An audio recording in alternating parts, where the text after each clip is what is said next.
हर जीव के अंदर एक शिव तत्व विराजमान रहता है।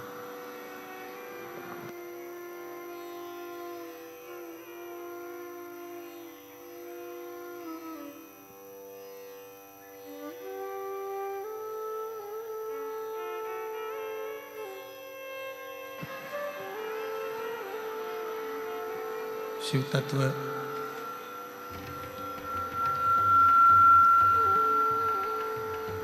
प्रत्येक मानव के शरीर में, मनुष्य की देह में, मानव देह के अंतर्गत भगवान शंकर की एक शिव तत्व विराजमान रहता है।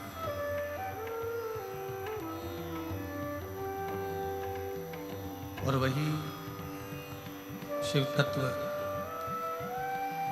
आपके और हमारे जीवन में एक बल प्रदान करता है। आपके और हमारे जीवन में एक ऊर्जा प्रदान करता है।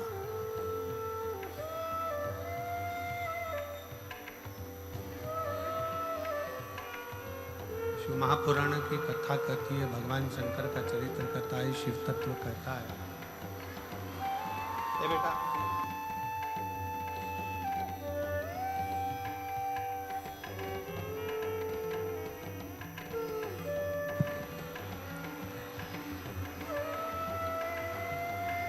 प्रत्येक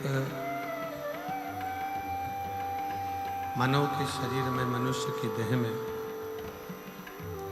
एक शिव तत्व, भगवान शंकर का एक तत्व विराजमान है। और जब आप और हम जिस समय पर भगवान शंकर की अविरल भक्ति को धारण करते हैं, भगवान शिव की एक निर्मल भक्ति अपने अंदर उतारते हैं, जैसे शिव जी पर एक लोटा जल आपने हमने समर्पित किया और भगवान शंकर पर जब जल समर्पित कर कर हम उस जल का आचमन करते हैं, हम उस जल को पीते हैं, आचमन करते हैं, तब उस शिवलिंग का जो तेज पुंज है, भगवान शंकर के शिवलिंग में जो तेज पुंज होता है, क्योंकि शिव महापुराण के अंतर्गत और लिंग पुराण के अंतर्गत, नर्मदा पुराण के अंतर्गत हमेशा कही गई है कि चाहे घर में जो शिवलिंग हो वो, चाहे तुम्हारे घर के पास में जो मंदिर हो उसमें जो शिवलिंग हो वो, या 12 ज्योतिर्लिंग, उपलिंग, ये जितने भी शिवलिंग विराजमान हैं, ये जितने भी शिवलिंग विराजित हैं, इन शिवलिंग पर जब हम जल चढ़ाकर उस जल का आचमन करते हैं तो उस शिवलिंग की जो ज्योति होती है, शिवलिंग की जो ऊर्जा होती है, शिवलिंग की जो एनर्जी होती है, शिवलिंग का जो बल होता है, वो बल हमारे भीतर भी उतरता है और हमारे रोगों को निवारण करता जाता है, हमारे दुखों को निवारण, हमारे कष्टों का निवारण करता जाता है। हमारे दुख, हमारी तकलीफें, हमारा कष्ट अपने आप समाप्त होते चले जाते हैं।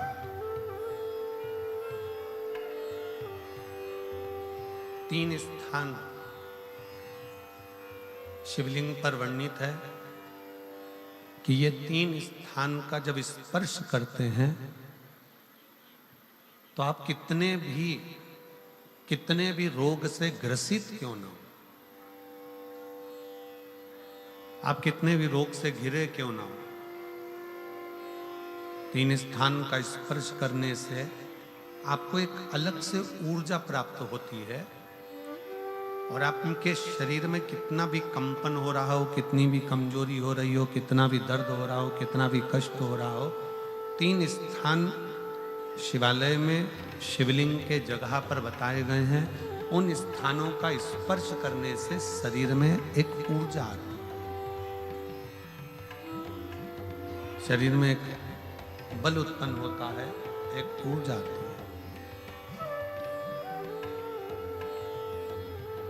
शरीर के अंतर्गत एक ऊर्जा का संचार होता रहता है। अब उस शिवलिंग को अपन समझे, सभी लोग जरा स्मरण करेंगे। शिवलिंग के अंतर्गत 3 स्थान ऐसे बताए गए हैं जो हमारे को एक बल देते हैं, हमारे भीतर की ऊर्जा उत्पन्न करते हैं। हमारे अंदर कितनी भी कमजोरी होगी, अगर आपने वो 3 स्थान पर हाथ का स्पर्श कर कर पंचाक्षर मंत्र नमः शिवाय या षडाक्षर मंत्र ओम नमः शिवाय या श्री शिवाय नमस्तुभ्यम का स्मरण किया है, तो वो स्थान का स्पर्श करते ही आपके अंदर एक ऊर्जा आता चले जाएगा, एक ऊर्जा आपके अंतर्गत आती चली जाएगी। 3 स्थान, पहला जो ये जलाधारी बनी हुई है, ये जो गोल जो भाग आता है, जलाधारी में जो भी गोल भाग है, वो गोल भाग का हाथ से स्पर्श करें। अर्थात जो माता जी का हस्त कमल है, पार्वती जी का, वो जो गोल जलाधारी है जिस पे शिवलिंग रखा हुआ है, वो गोल जला, ये जो चरण है जहां से पानी बहकर जाता है उस स्थान पर नहीं, जहां गोल भाग है उस गोल भाग पर अपने सीधे हाथ का स्पर्श करना और श्री शिवाय नमस्तुभ्यम का जाप या पंचाक्षर मंत्र या षडाक्षर मंत्र ओम नमः शिवाय का जाप करना, पहला। दूसरा स्थान, जहां से पानी बहकर जा रहा है उस स्थान का पानी जहां से बहकर नीचे गिरता है वो भाग पर अपने हाथ का स्पर्श। जहां से पानी बहकर नीचे गिरता है, जो जल आप चढ़ाते हो वो जल बहकर जो नीचे की ओर जाता है उसका स्पर्श, और पंचाक्षर या षडाक्षर या श्री शिवाय नमस्तुभ्यम मंत्र का जाप।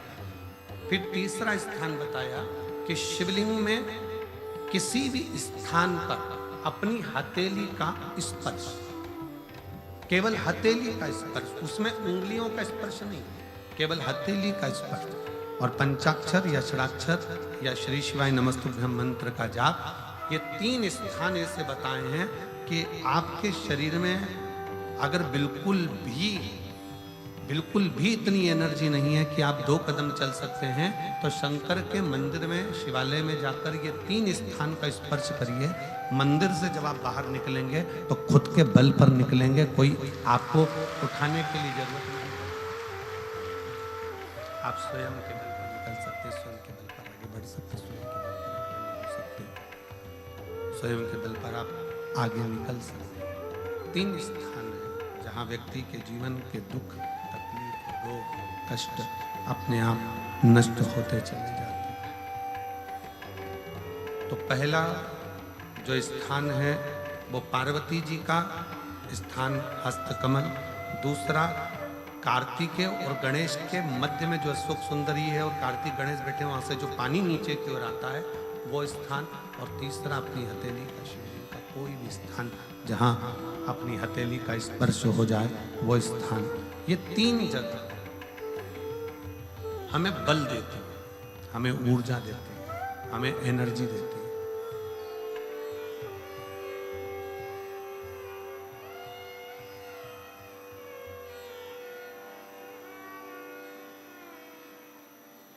और एक निवेदन और,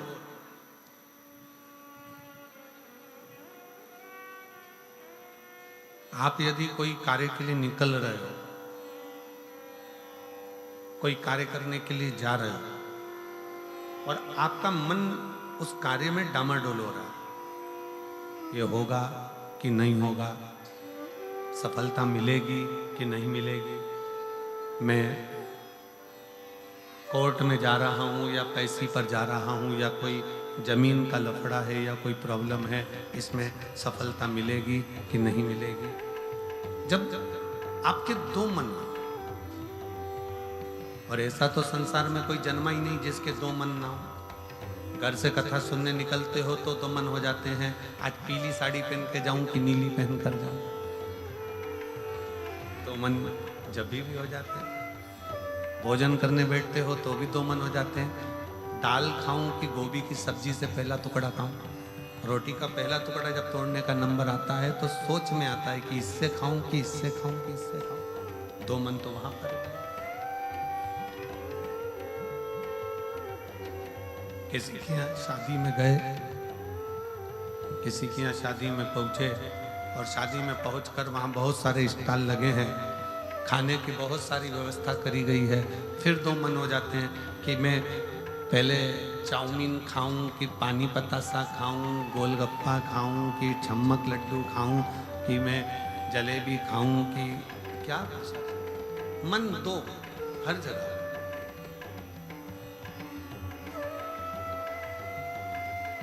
और ऐसा नहीं है कि मन दो नहीं होते, मन विचलित आ जाता है। और शिव महापुराण की कथा कहती है कि कभी भी अगर कोई फार्म भर रहे हो, कोई एग्जाम दे रहे हो, कोई कंपटीशन एग्जाम में बैठे हो, या मेरे बेटे बेटी 10th और 12th का यदि एग्जाम दे रहे हैं, तो अपना दो मन मत करो।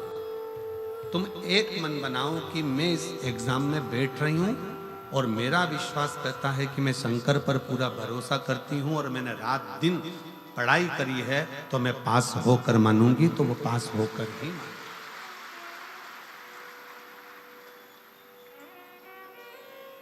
जहां मन विचलित हो जाता है, जहां मन दो हो जाते हैं, फिर वहां थोड़ा सा भ्रम उत्पन्न हो जाता है, फिर थोड़ा सा भ्रम उत्पन्न हो सकता है। पर जब आपने एक विचार कर लिया कि मुझे सफलता मिलेगी, तो ये निश्चित है कि दुनिया में कोई ऐसा पैदा नहीं हुआ कि आपकी सफलता को रोक दे, आप आगे बढ़कर ही रहो। और एक निवेदन और है, मान लो किसी कारणवश सफलता नहीं मिली और आप सफल नहीं हुए, तो चिंता मत करना। चिंता करने की जरूरत नहीं है। एक बार अगर एग्जाम दिया, एक बार अगर अपन फील्ड में उतरे और एक बार में सफलता नहीं मिली, तो चिंता मत करो। ये मत सोचो कि पीछे हट गए। शिव महापुराण की कथा में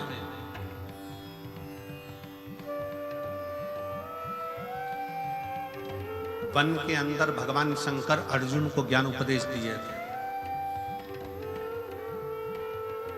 जिस समय पर एक सुअर, जंगली सुअर भागता जा रहा था, और उस समय पर जब बाण छोड़ा गया था, तब भगवान शंकर ने अर्जुन को उपदेश दिया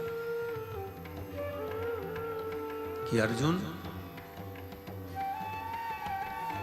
एक बार युद्ध के मैदान में अगर थोड़ा सा पीछे सरते हो तो टेंशन मत लो, चिंता ना करा। एक कंपटीशन एग्जाम में आप बैठे हो, एक एग्जाम आप दे रहे हो और उस एग्जाम में सफलता नहीं मिल रही है।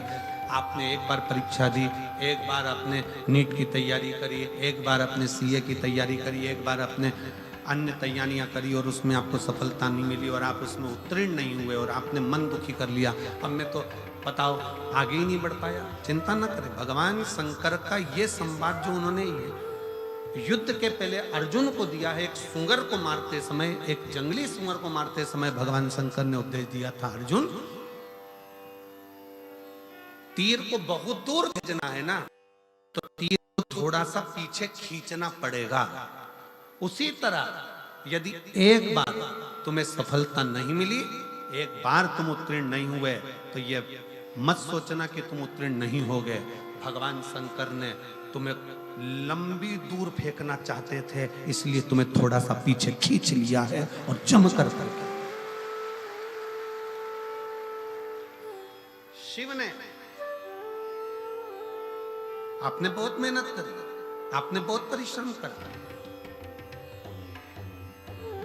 आपने दुनिया के लिए सब कुछ करा हो, और मान लो उसके बाद भी आपके जीवन में अगर तकलीफ आकर खड़ी हो गई, मान लो कहीं ना कहीं दुख आकर खड़ा हो गया, मान लो आप उस एग्जाम में, उस कंपटीशन में आप आगे नहीं निकल पाए, समझ लेना कि मेरे तारा बाबा ने मेरे तारकेश्वर महादेव ने, मेरे कुबेर भंडारी ने आपके लिए कुछ अच्छा सोच कर रखा है, इसलिए वो पीछे खींचा है। और पीछे खींचा है इसका मतलब ये मत समझना कि तुम्हें पीछे रख दिया है। उसने तो अभी तुम्हें धनुष पर चढ़ाया है, और चढ़ाने के बाद मेरा शंकर जब छोड़ेगा तो फिर इतना आगे निकल जाओगे कि दुनिया तुमको देखती रह जाएगी कि तुम किस मंजिल पर। वो पीछे खींच रहा होता।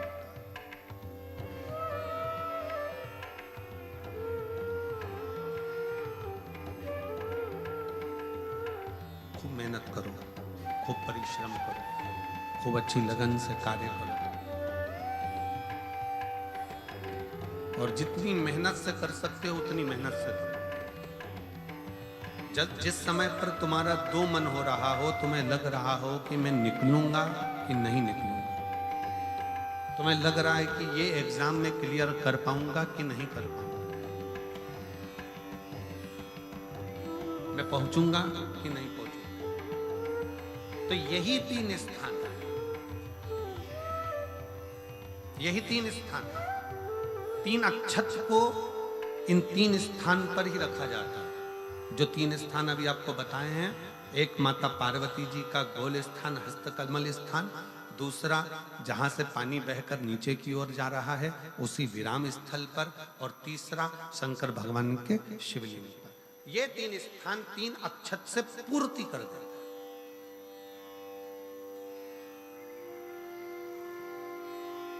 जैसे प्रदोष के दिन, प्रदोष काल में जलाया गया दीप, प्रज्वलित करा गया दीप 5 स्थान पर फल देता है। कितने स्थान पर फल देता है? 5 स्थान पर। आप में से कितने लोग हैं जो प्रदोष के दिन दीप लगाने मंदिर जाते हैं या शंकर जी के मंदिर पहुंचते हैं? बहुत बहुत प्रणाम आपको, साधुता जानना चाहिए। अपना प्रदोष के दिन, प्रदोष काल में लगाया गया दीपक 5 स्थान पर फल देता है। पहला स्थान, अगर हमको या हमारे परिवार में किसी को काल सर्प दोष है तो हमारा प्रदोष का लगाया गया दीपक कहीं पूजन मत कराओ, वो दीप जलाने से ही काल सर्प दोष समाप्त होता चलेगा। दूसरा स्थान, पितृदोष। अगर किसी ने कह दिया कि तेरे घर में पितृदोष है, तेरे घर में, कई लोग बता देते हैं कि तुम्हारे घर में, कई माताएं पूछती हैं मेरे घर में बेटा नहीं, मेरे घर में 3 बेटी हो गई, 4 बेटी हो गई, 5 बेटी हो गई, बेटा नहीं है, बेटा नहीं, तो किसी ने कह दिया पितृदोष है। अब तुम शंकर जी की पूजन कर रहे हो, शंकर जी पे जल चढ़ा रहे हो, शिव की स्तुति कर रहे हो, तो किसी किसी की यहाँ 3 बेटियों के बाद, 4 बेटियों के बाद, एक माता ने तो लिखा है कि उसके यहाँ 2008 में उसके घर में लड़की ने जन्म लिया था, या 2008 में उसके घर में बच्चे ने जन्म लिया था, लड़की। उसके बाद फिर लड़की ने जन्म लिया, और उसके बाद उसके घर में कोई पुत्र का योग नहीं बना। तब उसने प्रदोष के समय पर शाम को दिया लगाना प्रारंभ करा, और 2008 में बच्ची जन्मी थी, और अब 2024 में उसके घर में लड़के ने जन्म लिया।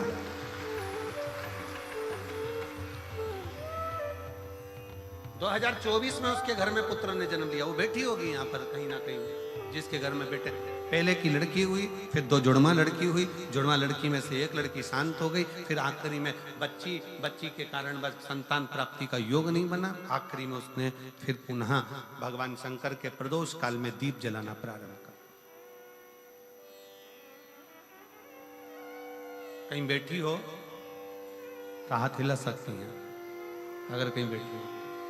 कितना कितना विचित्र कर्म है, जरा विचार करिएगा कि प्रदोष काल का लगाया गया दीपक, प्रदोष काल, प्रदोष के दिन, प्रदोष काल का जो दीपदान होता है वो सरल नहीं होता, वो सहज नहीं होता। 5 स्थान की पूर्ति करता है। पहला, जम के बोलो, पहला स्थान किस चीज के लिए? काल सर्प दोष के लिए। दूसरा, पितृदोष।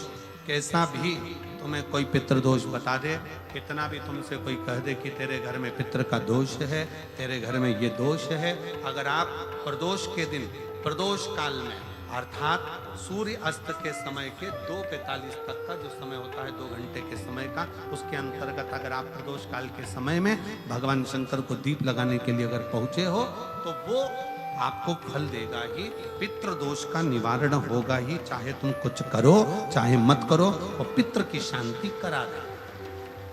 दूसरे नंबर पर है पितृदोष, तीसरे नंबर पर है वास्तु दोष। हमारे घर का, अब एक बहुत सावधानी से श्रवण करने वाला विषय है।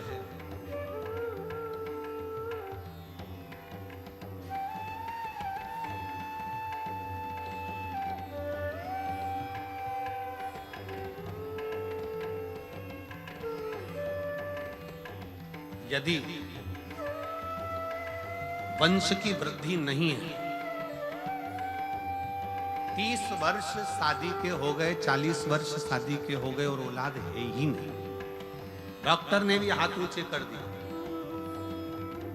टेस्ट पे भी करवाया, IVF करवाया, सब कुछ तुमने करवा लिया, तो भी औलाद नहीं है, तब आखिरी में एक काम चालू करो, प्रदोष का दिन दोनों पति पत्नी व्रत चालू कर दो प्रदोष का, और प्रदोष काल में शाम के समय जाकर एक ही दिए में 2 लंबी बाती जानते हो ना, रुई की लंबी कपास की बाती 2, और दोनों बाती एक ही दिए में रखकर पति पत्नी दोनों उसको प्रज्वलित करना प्रारंभ करें, बाबा संतान देकर ही रहेगा, औलाद आएगी ही।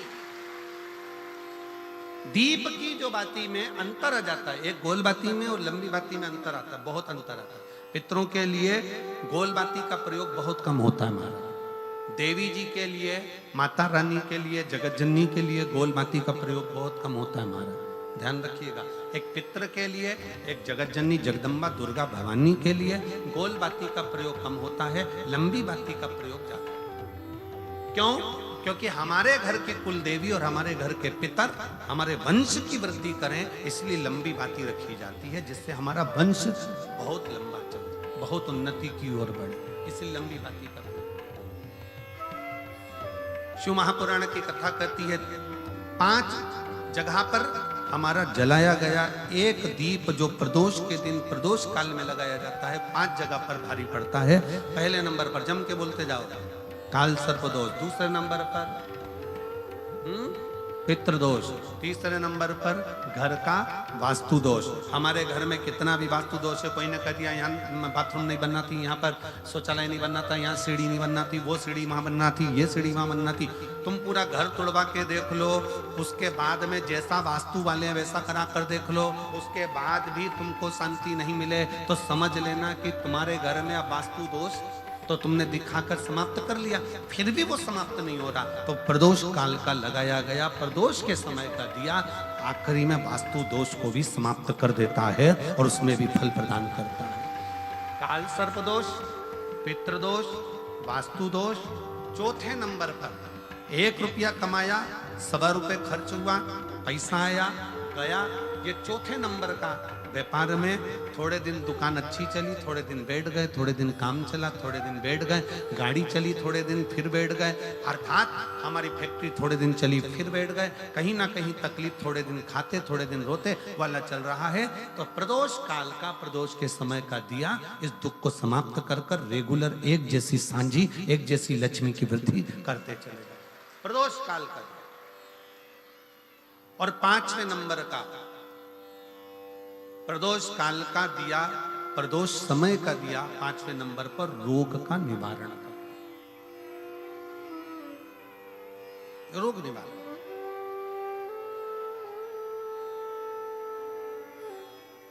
ये 5 स्थान जो बताए गए हैं प्रदोष काल के दिन, प्रदोष के दिन दीप प्रज्वलित। और अब की बार की जो शिवरात्रि आ रही है, बाबा देवाधिदेव महादेव की बड़ी कृपा है उस पर, बहुत करुणा। 25 तारीख को प्रदोष और 26 तारीख को शिवरात्रि। अब जरा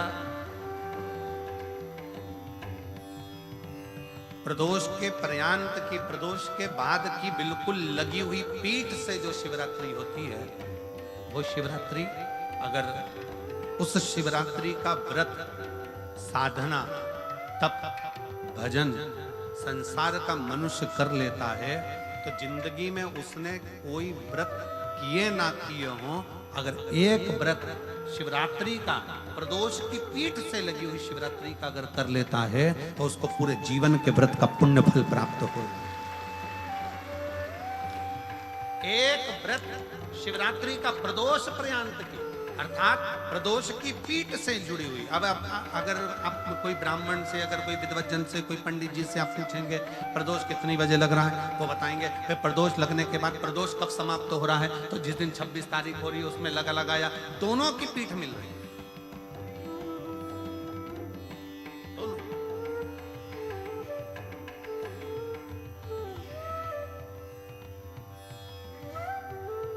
करो व्रत।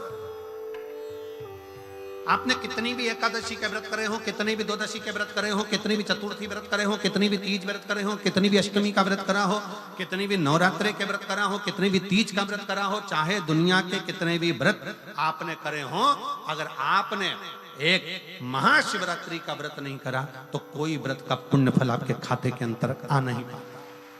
शिवरात्रि के व्रत की इतनी मूलता है। पर एक निवेदन है, अगर कोई बुजुर्ग है, कोई बीमार है, कोई बूढ़ा व्यक्ति है, बहुत बीमार है, तो उसको निवेदन है आप व्रत ये नहीं कि 24 घंटे का करो, आप व्रत 2 घंटे का कर लो, 1.5 घंटे का कर लो, 1 घंटे का कर लो, 15 मिनट का करो। पर निवेदन है कि जो बीमार व्यक्ति है वो आधे घंटे, 1 घंटा, 2 घंटा, 6 घंटा, 15 मिनट पर शंकर की शिवरात्रि का व्रत ये विचार कर करना।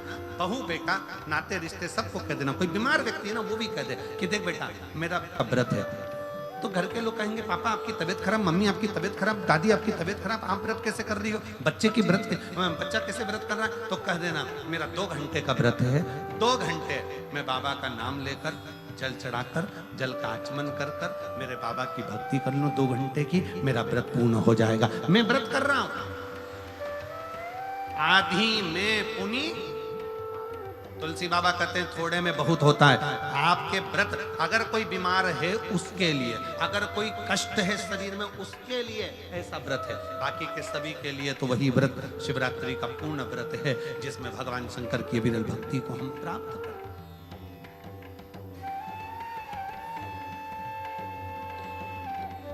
और शंभु शरणे मांगू घड़ी दुख काटो, दया करीन दर्शन ओ शंभु शरण।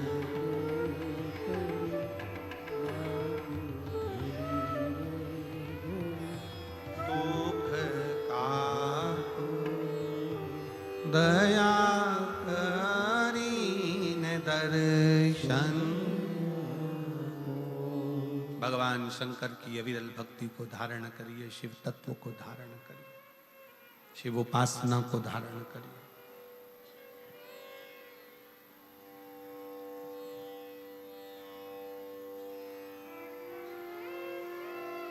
महाशिवरात्रि 26 फरवरी की है। 26 फरवरी। और प्रदोष कब का है? जम के बोलो जरा। 25 फरवरी। 25 फरवरी को भी शाम के समय प्रदोष काल में बाबा का दीप लगाइए, प्रार्थना करिए और 26 तारीख का व्रत करिए बिना संकोच। और जिसके घर में शंकर भगवान के व्रत के लिए अगर झगड़ा हो रहा है तो निवेदन है व्रत बिल्कुल मत करो।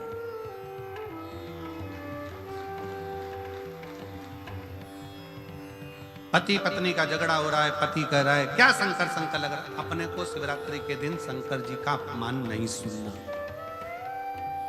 इसलिए राजी हो तो व्रत करो।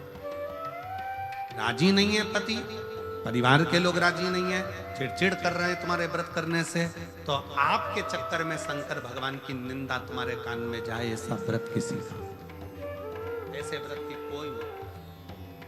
आपके घर के लोग राजी हो, माता पिता राजी हो, सास ससुर राजी हो, पति राजी हो, पत्नी राजी हो, परिवार के लोग राजी हो, बेटा बेटी सब। बच्चों का मन है मम्मी मुझे व्रत करना है, हाँ बेटा कर, एक ही तो व्रत करना है शिवरात्रि का, करो। घर के बुजुर्ग ने कह दिया मुझे व्रत करना है, बिल्कुल करो, आज का मौका मिला है आपको करने का, महाशिवरात्रि का व्रत करिए। पर घर के अंदर अगर तुम्हारे व्रत करने से झगड़ा हो रहा है, काय को व्रत कर लिया, क्या होता है शंकर जी का व्रत करने से, क्या होगा शंकर जी का तप करने से, जबरदस्ती वो सीहोर वाले महाराज के चक्कर में पड़ी हो, क्या होगा शिवरात्रि व्रत से, क्या होगा शंकर जी को जल चढ़ाने से, तो उससे अच्छा है अपने घर में बैठो। श्री शिवाय नमस्तुभ्यं, श्री शिवाय नमस्तुभ्यं, श्री शिवाय नमस्तुभ्यं, श्री शिवाय नमस्तुभ्यं, श्री शिवाय नमस्तुभ्यं, श्री शिवाय नमस्तुभ्यं। घर में बैठकर भगवान शंकर का गुणगान करो, भगवान शंकर का नाम जाप करो, भगवान शंकर की भक्ति करो, उससे बढ़कर कोई सुख नहीं, उससे बढ़कर कोई निंदा ना सुनते हुए, कुछ गलत विचार ना लाते हुए, गलत सोच ना लाते हुए, गलत दृष्टि ना रखते हुए, गलत भाव ना रखते हुए भगवान शंकर की विरत भक्ति को अपने भीतर उतारने का प्रयास, शिव को अपने अंदर उतारने का प्रयास। शिव भक्ति, शिव महापुराण की कथा कर रहे हैं।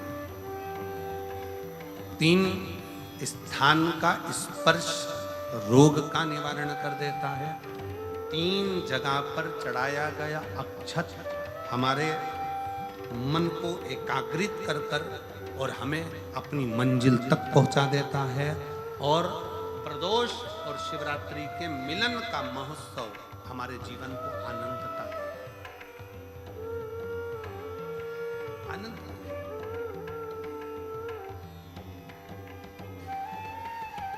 क्या सुख है।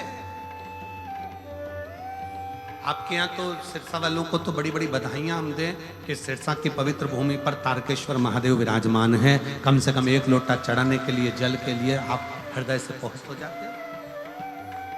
यहाँ तारकेश्वर महादेव विराजमान है। तारकेश्वर महादेव बेटा, आवाज सेठ नहीं है, गला पकड़ रहा, सेठ करिए उसको। तारकेश्वर महादेव जी यहाँ विराजमान, भगवान शंकर स्वयं विराजित, शिव शिव शंकर शंकर। मैं माननीय गोपाल जी कांडा जी से कहूंगा, गोपाल जी जैसे भक्त यहाँ बैठकर कथा को सुन रहे हैं, कुबरेश्वर धाम पर आज से शिव भक्त पहुंचना चालू हो गए, और जिसमें 26-25 तारीख से कार्यक्रम है। 25 तारीख से रुद्राक्ष महोत्सव, 25 फरवरी से चालू होगा। पर लोगों का विश्वास ऐसा होता है, जैसे इस पवित्र प्रांगण में आप लोग बैठे हो। कल हम देख रहे थे कि गोविंद जी उधर जहां राम जी की मूर्ति है, राम बगीची जहां बनी है, कल हम देख रहे थे कि 9 पंडाल, 6 पंडाल तो पहले लग चुके हैं। ये सारे पंडाल अगर पूरे तारा बाबा की कुटिया में गिने जाएं तो 6 पंडाल तारा बाबा की कुटिया में कथा से भर चुके हैं, और 3 पंडाल कल और बनाए गए। ऐसे मिला के 9 पंडाल तारा बाबा की कुटिया में लगा। कल गोविंद जी मां खड़े होकर पंडाल बंधवा रहे थे, आगे रहकर सदगुरु वो बिछात करवा रहे थे बैठने के, बिछात कर।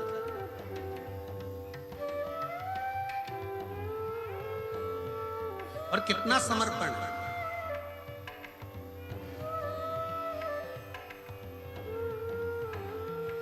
गोपाल जी, हम इतनी कथाएं करते हैं, साल भर कथाओं का क्रम रहता है। सूरत कथा करी, उसके दूसरे दिन साकरी कथा होगी, साकरी के दूसरे दिन छत्तीसगढ़ कथा हो गई, छत्तीसगढ़ कथा के बाद दूसरे दिन प्रयागराज कथा हो गई, प्रयागराज के दूसरे दिन सिरसा कथा हो गई, सिरसा के दूसरे दिन सीहोर कथा हो जाएगी, सीहोर के दूसरे दिन भटिंडा पंजाब कथा हो जाएगी, भटिंडा पंजाब के दूसरे दिन फिर महाराष्ट्र कथा हो जाएगी। कथा रोज चलती है।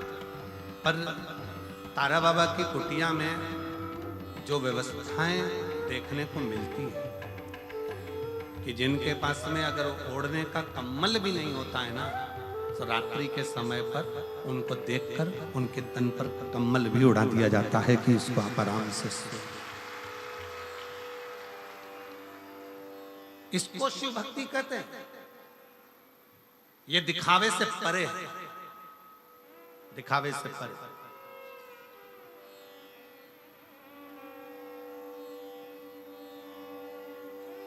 इसी को शिव तत्व कहते हैं, इसी को शिव।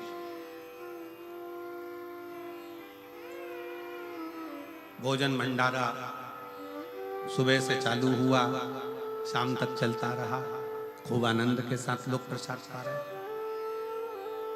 सुंदर सुंदर व्यवस्थाओं के साथ में व्यवस्थित हर चीज रखी गई। और एक एक ये 9 पंडाल जो लगाए गए हैं, ये 9 पंडाल को संभालने के लिए भी कार्यकर्ताओं की टीम पूरी की पूरी संभालने के लिए ये तारा बाबा की कुटिया की जो पूरी टीम है उसने पूर्ण रूप से इसको संभाला। इसकी प्रशंसा।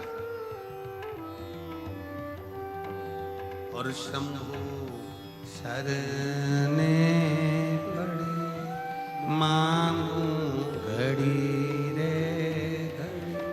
दुख काटो दया करीन दर्शन। ओ शंभो शरणे मांगू घड़ी रे घड़ी दुख काटो दया करीन दर्शन।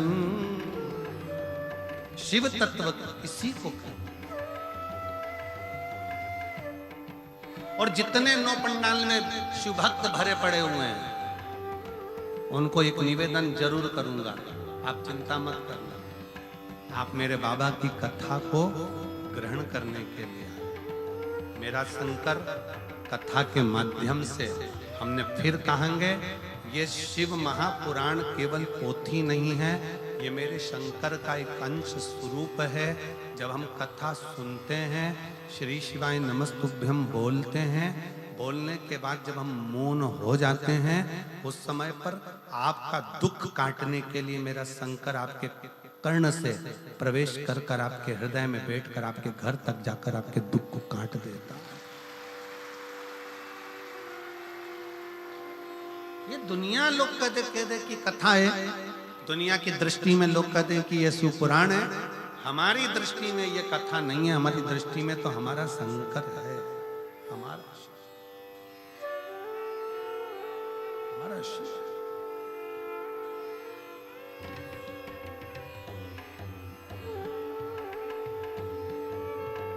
शिव शिव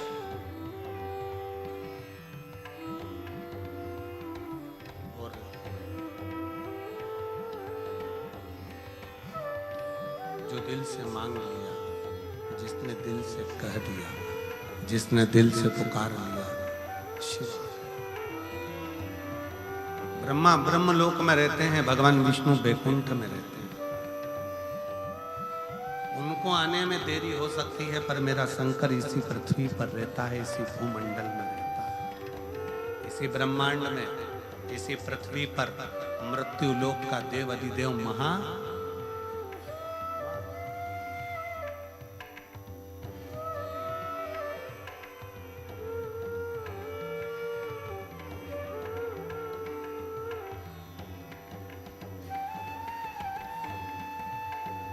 गोपाल जी, लोग कहते हैं गुरुजी आप वहाँ कैलाश मानसरोवर की यात्रा करे हो कि नहीं करे? आप कभी कैलाश गए हो? हम नहीं, हमारा जी हम नहीं।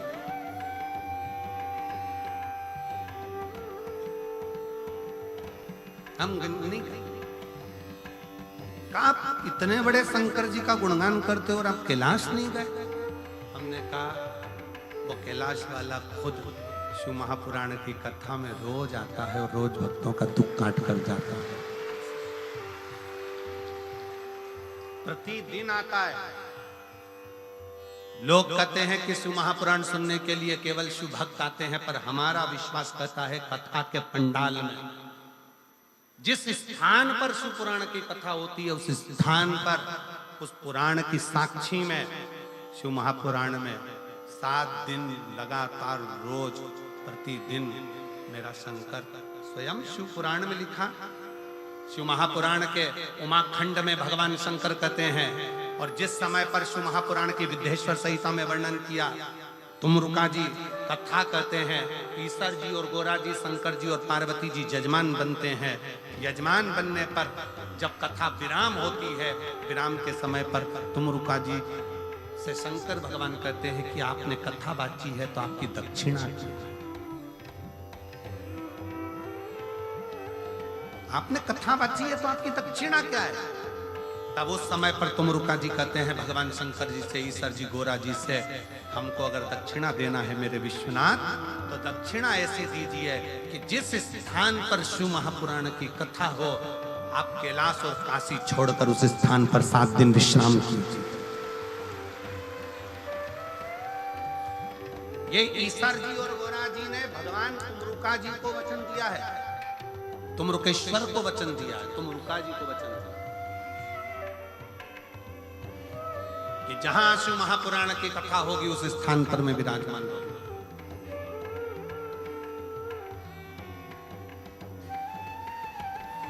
मैं स्वयं उस स्थान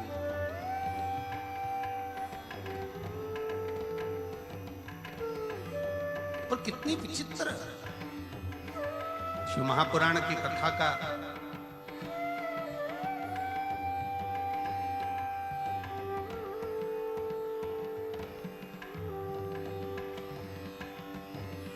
शिव महापुराण के विचारों का, शिव महापुराण का स्मरण दुनिया तुमसे कह दे कि हम कथा सुनने जा रहे हैं। मेरी जीजियों, अगर आपके घर के लोग पूछें कि कहाँ जा रही हो, तो कहना शंकर भगवान से मिलने के लिए, उसको निमंत्रण देने के लिए जा रही हूँ, मेरे घर पर पधारना, मेरा दुख निकलना, मेरा कष्ट निकलना।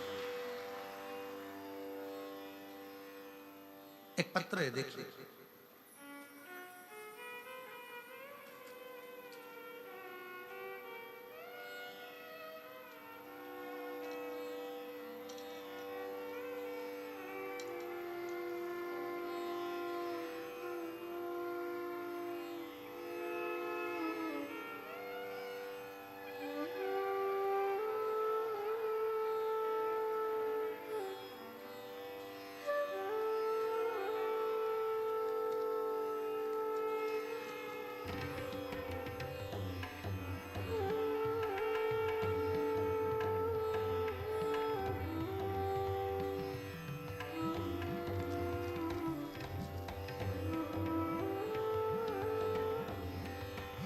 मेरा नाम गीता देवी, मेरे पति का नाम नवीन कुमार है, मेरा गांव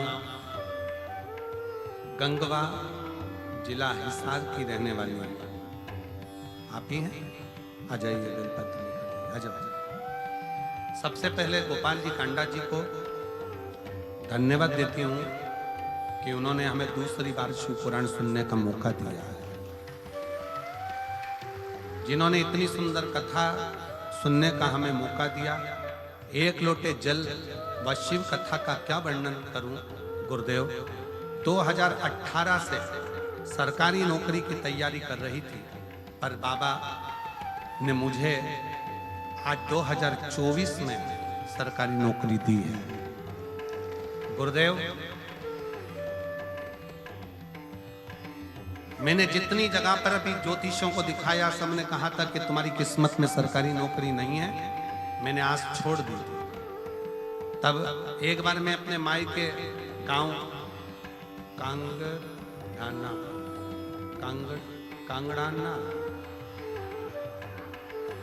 कांगड़ाना सिरसा आई थी।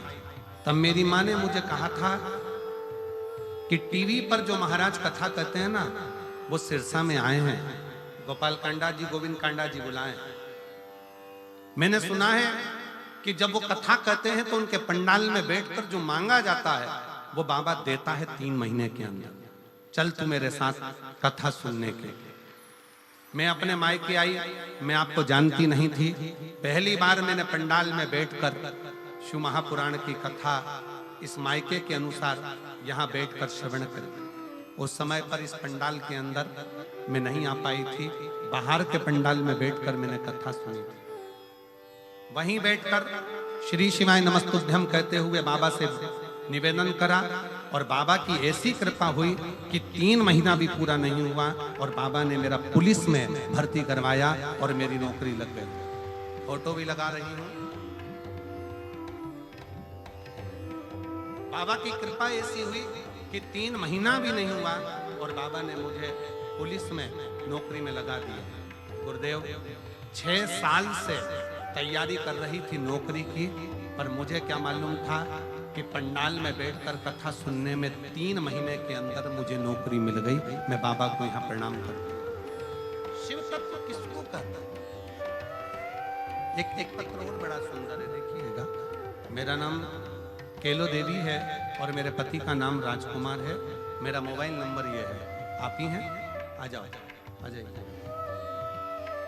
मेरा गांव कर सिंधु जिंद हरियाणा के निवासी हूँ। आपके चरणों को प्रणाम करती हूँ, नमन करती हूँ। एक लोटे जल का मैं क्या वर्णन करूँ। मेरी पहली बार कथा सिरसा हरियाणा में यहीं पर 2 दिन की कथा सुनी थी। 2 दिन की कथा सुनी और इसी पंडाल में बैठकर मैंने बाबा से विनय करी थी। 2 वचन मांगे थे बाबा से। बाबा, पहला, मेरा लड़का ठीक से बोल नहीं पाता, उसके शब्द नहीं निकल पाते, और दूसरा, मेरा लड़का जेईई की तैयारी कर रहा है और कई साल हो गए पर उसका सिलेक्शन नहीं हो रहा है। बस ये 2 वर मांगकर 2 दिन की कथा सुनकर इसी पंडाल से चली गई। गुरुदेव, हमको नहीं मालूम था कि बाबा पंडाल में बैठकर मांगने वाले को इतना जल्दी दे देता है। बाबा बाबा है गुरुदेव। मेरे लड़के ने मुझसे कहा, माँ क्या सही में मेरी आवाज ठीक हो सकती है? क्या मैं पूरा बोल सकता हूँ? क्या मेरी आवाज पूर्ण हो जाएगी? क्या मैं सही सबके जैसा बोल पाऊंगा? तब मैंने अपने लड़के को कावड़ भरने के लिए सीहोर भेज दिया। कावड़ भरकर आया सीहोर की, और वहां से आने के बाद रुद्राक्ष लेकर आया। रुद्राक्ष लाने के बाद मेरे बेटे की आवाज 90% आवाज पूरी ठीक हो गई। जैसे ही कावड़ भरकर आया और रुद्राक्ष लेकर आया, 90% आवाज ठीक हो गई। और बाबा की ऐसी कृपा हुई कि मेरे बेटे का जो दूसरा वर मांगा था जेई में सिलेक्शन, आज मेरे बेटे का 99.14 के प्रतिशत से मेरे बेटे का जेई माइंस में रिजल्ट आ गया है और मेरा बेटा आज सरकारी कॉलेज में पढ़ रहा है। मैं बाबा को धन्यवाद देने के लिए